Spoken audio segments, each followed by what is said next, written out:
êtes là? Bonjour à tous. Après cette formidable entrée en matière, je vous dis vraiment bonjour à toutes, bonjour à tous, j'espère que vous allez bien. On est parti pour une nouvelle vidéo, un nouveau flash auto sur découverte automobile. C'est parti pour les 5 news qui ont marqué la semaine. Et on commence cette édition avec une très bonne nouvelle qui va ravir tous les amateurs de voitures sportives. Vous savez que la Nissan 370Z aurait le droit à une descendance. Et bien cette semaine, la marque japonaise a dévoilé les premières images de la Z Proto, celle qui va succéder à la 370Z, et ce prototype qui annonce très clairement le modèle de série arbore un design assez néo-rétro avec des codes qui rappellent la Datsun 240Z, l'ancêtre des coupés Z que nous connaissons actuellement. Sous le capot, le V6 atmosphérique de la Nissan 370Z laisse place à un V6 biturbo dont la puissance officielle n'est pas encore connue, mais qui devrait tout de même avoisiner les 400 chevaux. Ce dernier sera également couplé à une boîte manuelle à 6 rapports. Alors je vois dans vos yeux, ça y est, vous avez les yeux qui pétillent. Nissan nous sort cette petite nouveauté, et bien malheureusement elle ne sera pas destinée à l'Europe, elle ne traversera pas l'Atlantique, la faute à des normes environnementales toujours plus drastiques, notamment sur notre sol français. La deuxième info de cette édition, elle ne vous aura sans doute pas échappé puisqu'elle a agité toute la sphère du monde automobile. Bugatti serait sur le point d'être racheté par Rimac Automobili. Rimac Automobili est un constructeur croate spécialisé dans le développement de sportives électriques. Selon le magazine anglais Car Magazine et son compatriote allemand Manager Magazine, des négociations auraient été entamées entre le groupe Volkswagen, propriétaire de la marque Bugatti depuis 1998, et Rimac Automobili. Selon certaines sources, un accord aurait déjà été signé entre les deux parties mais n'aurait pas encore été entériné par le conseil de surveillance de Bugatti. D'autres sources restent sur la base des négociations, donc aucune réelle information n'est connue à ce jour, donc il faut prendre tout ceci avec précaution. Bref, quoi qu'il en soit, à l'heure où nous enregistrons cette vidéo, aucun accord de vente n'a pour le moment été validé, que ce soit par Volkswagen ou tout simplement par Bugatti. Contacté, Bugatti n'a pas souhaité commenter ces rumeurs. La marque a juste rappelé qu'elle devenait rentable depuis maintenant 2 ans sur la production de la Bugatti Chiron. Bref, c'est une affaire qui n'est absolument pas terminée et vous en saurez plus sûrement dans les prochaines semaines. N'oubliez pas de suivre Découverte Automobile sur Facebook, Twitter et Instagram pour être tenu très rapidement au courant des avancées. On poursuit cette édition avec le nouveau Hyundai Tucson. Le constructeur coréen a dévoilé cette semaine la nouvelle génération de son SUV, rival des Peugeot 3008 et également Volkswagen Tiguan.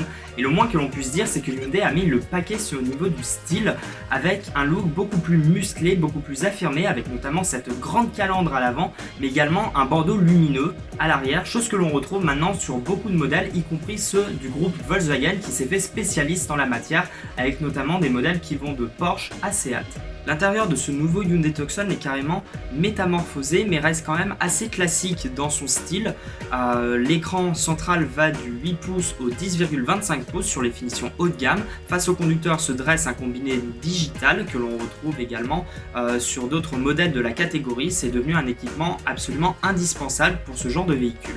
Du point de vue des motorisations, ce nouveau Tucson se montre assez classique dans son offre avec un 1,6 litre essence de 150 chevaux et un 1,6 litre diesel de 136 chevaux. Ce dernier est par ailleurs couplé de série avec la boîte automatique à 7 rapports et la transmission intégrale est proposée en option sur les deux versions.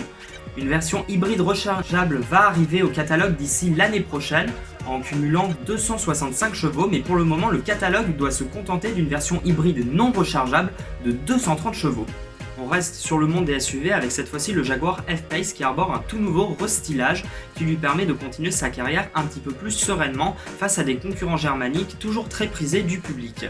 Ce nouveau Jaguar F-Pace se distingue de son prédécesseur tout simplement par des retouches extérieures assez minimes avec notamment les boucliers qui ont été redessinés, le capot a également fait l'objet d'un nouveau dessin, la signature lumineuse à l'avant est totalement nouvelle et les feux arrière sont eux inédits. Il faut vraiment rentrer à l'intérieur de ce F-Pace restylé pour voir toutes les évolutions qu'il y a eu.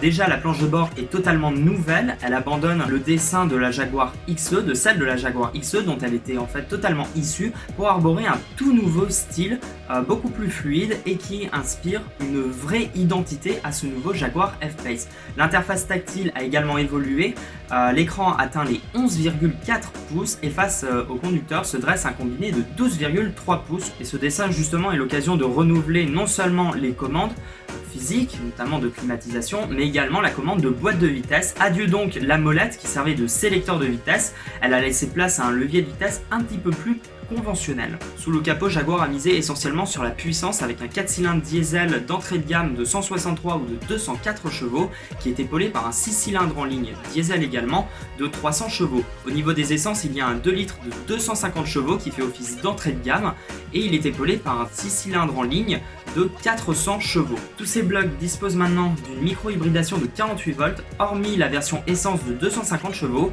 Une version hybride rechargeable, la P400E, déjà connue chez Range Rover, fait son apparition et propose désormais 404 chevaux pour ce nouveau Jaguar F-Pace restylé. On termine cette édition par la Ferrari Portofino qui s'offre un petit restylage et rebaptisé Portofino MM pour Modificata. Ne cherchez pas trop de différence avec l'ancien modèle à l'extérieur, seuls les boucliers ont été retravaillés ainsi que la calandre. Pour beaucoup plus de changements, il faut voir sous le capot et c'est quasiment invisible. Le V8 3 litres 9 de 600 chevaux gagne dorénavant 20 chevaux mais dispose d'un couple qui avoisine toujours les 760 Nm. En revanche, sa plage d'utilisation augmente de 500 tours minute. La ligne d'échappement a été aussi entièrement revue et la Ferrari dispose maintenant d'un filtre à particules pour répondre aux normes environnementales qui sont maintenant imposées. Également au catalogue d'options, des équipements de sécurité ont été ajoutés comme l'alerte de franchissement de ligne ou encore le régulateur de vitesse adaptatif.